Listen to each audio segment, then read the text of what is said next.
Hey everyone, John Henry here, ssftg with 4 quick tips to prepare you for a new city release.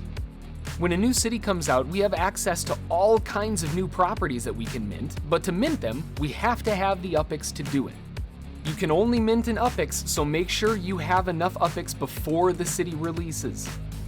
Do your homework. Look for interesting things about the new city online. Not only will this help you familiarize yourself with a new area, but also give you a huge edge into where to target your minting efforts for the best bang for your buck.